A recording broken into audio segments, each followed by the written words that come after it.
Now that the baby's here, let's throw a baby shower. It's your first grandchild, so don't hold back on the gift money. Feeling proud, I handed over an envelope with some cash inside, only to be met with a sharp retort. Just $300? Are you kidding me? That won't even cover the cost of diapers. Stunned, she turned pale and began to shake. My name is Olivia, and I'm a 57-year-old office worker. My husband, John, runs an auto repair shop with our son-in-law, Mason, who married our eldest daughter, Ava. They specialize in luxury cars, and the business has been thriving. With a constant flow of work from high-end dealerships and substantial fees for repairs and inspections, Mason often says with a smile, "You're a natural at business. I've got a lot to learn from you." Mason and Ava have been married for 5 years. Mason, originally just an average office worker with a passion for cars, earned his mechanic certification and began working with John. Although we don't live with our daughter and son-in-law, Ava recently started helping out at the garage as a secretary, so we see them almost every day. Our home and the shop are close by, and I often stop by, so the four of us spend a lot of time together. Mason is outgoing and easy to get along with. He feels like a real son to us. We do have a biological son, William, but ever since he moved away for work, we rarely see him. William is 2 years younger than Ava and never showed much interest in his father's business. After college, he joined a regular company.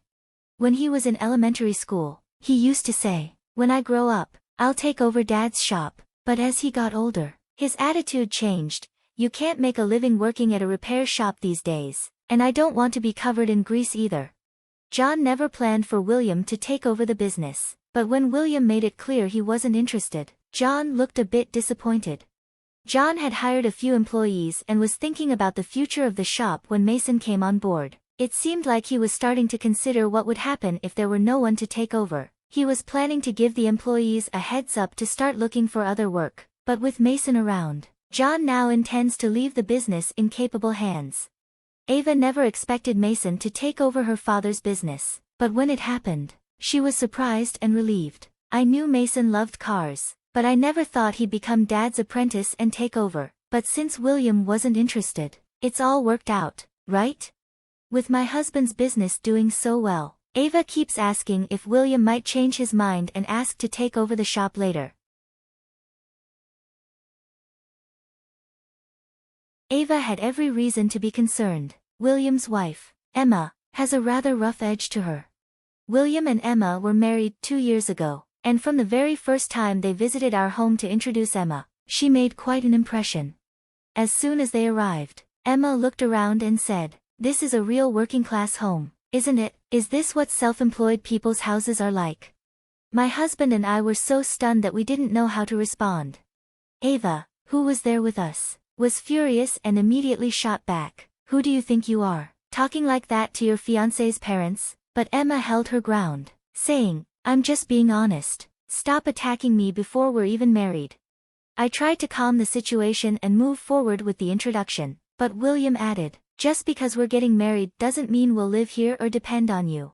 It was clear William wasn't happy with how close Mason had become to his father and how well he fit into our family. Since Ava and Mason's marriage, William had seemed even more distant.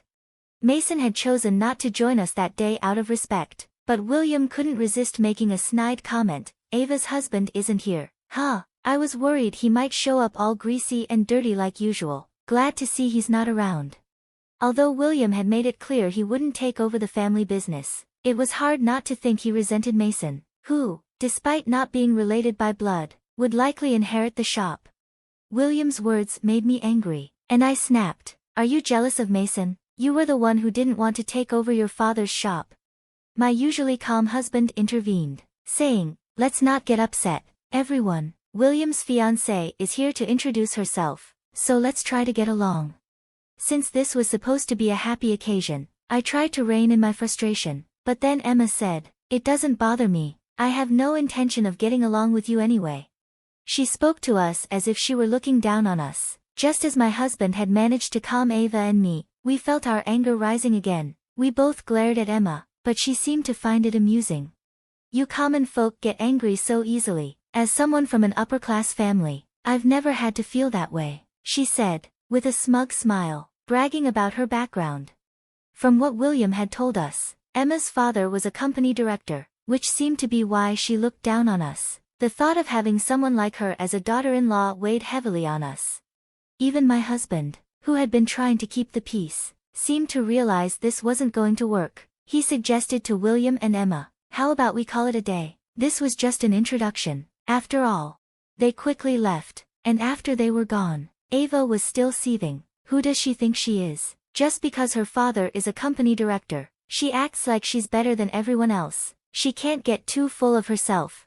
Even my husband, who had been trying to keep us calm, seemed shocked and said, "William sure has his hands full with that one. I'm worried about what's to come." With a sigh, he told us about how difficult Emma had been during the wedding preparations. The day before the wedding, she had come to our house and said, "Make sure you wash up well, future father-in-law, since you work at a mechanic shop, and wear something that won't embarrass you, future sister-in-law. You do know you're the unattractive sister, right? So at least try to look presentable."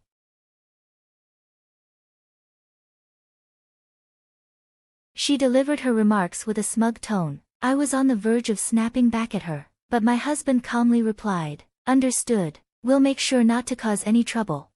Emma seemed caught off guard by his polite response. It was clear she had been hoping to provoke us and watch our anger flare, but my husband's calm demeanor left her uncertain, and she left with a look of dissatisfaction. At the wedding the next day, Emma approached our family and said, "It's embarrassing to be related to you, so please try not to draw attention. Also, this area smells oily, must be because of you." She delivered her usual snide comments. Mason, meeting Emma for the first time, looked at her with a curious expression and remarked, "I'd heard stories, but she's even worse than I imagined."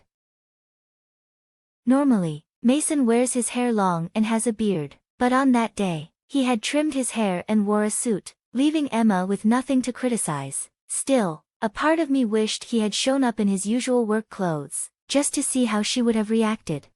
After the wedding, we didn't hear from William at all. Concerned, I said, "I hope William's doing okay," to which my husband replied, "No news probably means he's fine." I was worried too, but we knew reaching out might anger his wife. "Let's wait for them to contact us," my husband suggested, sounding resigned. Given that they had made it clear during their visit that they didn't want to associate with us, it felt difficult to reach out, and so, 2 years passed without any word from William. Yet, whenever my husband, Ava, Mason, and I gathered for a meal, Emma's behavior at the wedding inevitably came up. "I don't think Emma knew who I was," Mason said one evening. "No one introduced me to her. She probably just thought I was some scruffy relative." Laughing, I replied, "It would have been hilarious if you had shown up in your work clothes with your messy hair and beard. She might have tried to throw you out." Everyone burst into laughter. The tension at the wedding had been so thick that no one introduced Mason to Emma, and he'd missed his chance to introduce himself. Now, though, Mason had fully integrated into our family, and it felt like we had gained a wonderful son, even without William.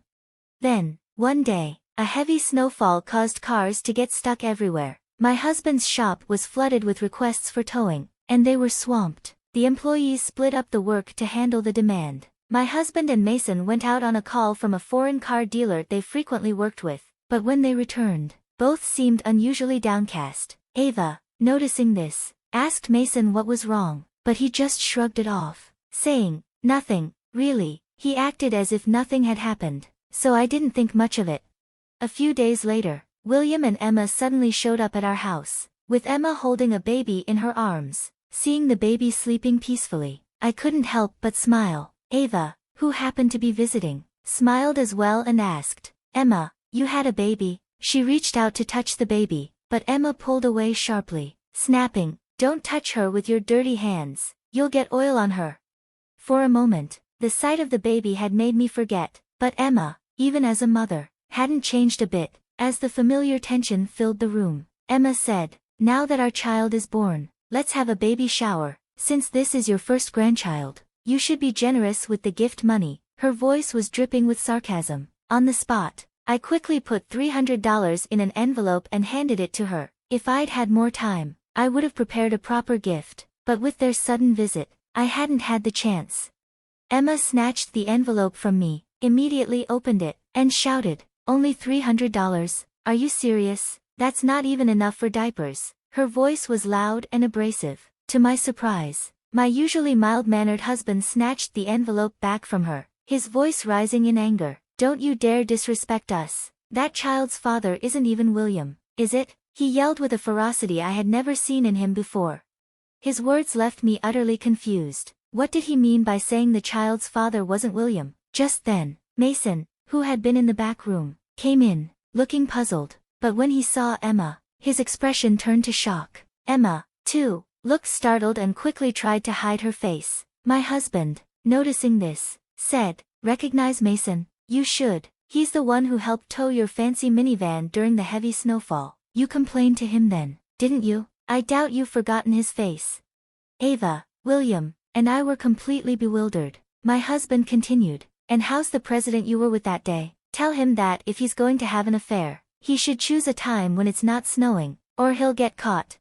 The mention of an affair left us even more baffled, but Emma and William's faces suddenly went rigid, and Ava and I exchanged looks of disbelief. Emma quickly tried to deny it, stammering, "What are you talking about? Heavy snow? An affair? You're not making any sense." But her flustered demeanor was a far cry from her usual confident self.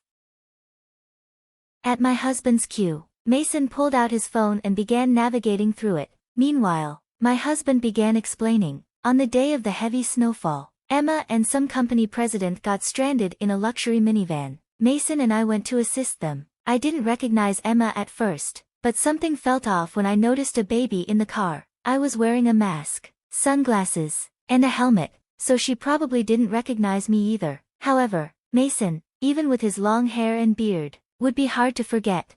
As my husband finished, Mason added, "Everything is recorded on our car's dash cam, so she can't deny it." He then showed the video to Emma. The moment she saw the screen, she gasped and quickly turned away. Ava, William, and I leaned in to see what was on the screen. Sure enough, the footage showed Emma and an unfamiliar man angrily shouting at Mason, "We have a baby on board, get a move on, you slacker." The video captured Emma's voice as she yelled while my husband and Mason worked to put chains on the minivan's tires. In the footage, Emma and the man could be seen whispering to each other. With a stern expression, my husband said, "The dash cam doesn't capture sound, but I heard every word. William, you've been fooled into thinking that child is yours. Emma, you're the real fool for discussing your affair right in front of your father-in-law without realizing it." As he spoke, Ava demanded, "Is this true? Tell me now." William suddenly shouted. Emma stammered, "Of course it's a lie," forcing a laugh, but the pallor of her face told a different story. Mason, unfazed by her denial, chimed in, "Didn't you say you divorced William at the perfect time? I clearly remember hearing that. You also mentioned securing child support, sounding pretty pleased with yourself." Mason's words hit hard. Emma's hands started shaking as she held the baby, who began to cry. Seizing the moment, Emma snapped, "Look what you've done. The baby's crying because you're all being horrible to me. I'm leaving." With that, she stormed out, leaving William behind, his face flushed with anger. But as soon as Emma was gone, he seemed to calm down a little. "Dad, is everything you said true?" William asked, needing confirmation. His father nodded silently, and Mason added, "Emma's lover is the president of a company that does business with our shop. I heard from some dealers that Emma accompanied him when he came to buy a car. Apparently, he bought the minivan because they were expecting a baby together." Hearing this, William buried his face in his hands and sank to the floor. Later, a DNA test confirmed that the child wasn't William's. He filed for divorce immediately, but Emma defiantly screamed, "Marrying a commoner like him was my biggest mistake." However, the DNA test also revealed that the child's father wasn't the president, there was another lover involved, adding even more confusion. It turned out that Emma had been cheating with yet another man, and the child was his, but that man was married. William sought compensation in the divorce and also from her two lovers. Despite her family's boasts of being high class, they weren't as wealthy as they appeared and had to borrow money to pay the compensation. Emma's affair with the president stemmed from her desire for a luxurious lifestyle, but her dreams of remarriage with him were shattered. Instead of remarrying, she was hit with a lawsuit for breach of engagement on his part. After ending things with Emma, William developed a deep mistrust of women, declaring, "I'll never get married again," and choosing to live alone. For my husband and me, our hopes of a first grandchild turned out to be a cruel illusion. However, we soon learned that Ava was expecting, bringing us immense joy. Mason, with a playful grin, reassured my husband, "Don't worry, this baby is definitely mine." When the baby arrives, we plan to live together with Ava and Mason. It seems like we're in for a lively and joyful life ahead.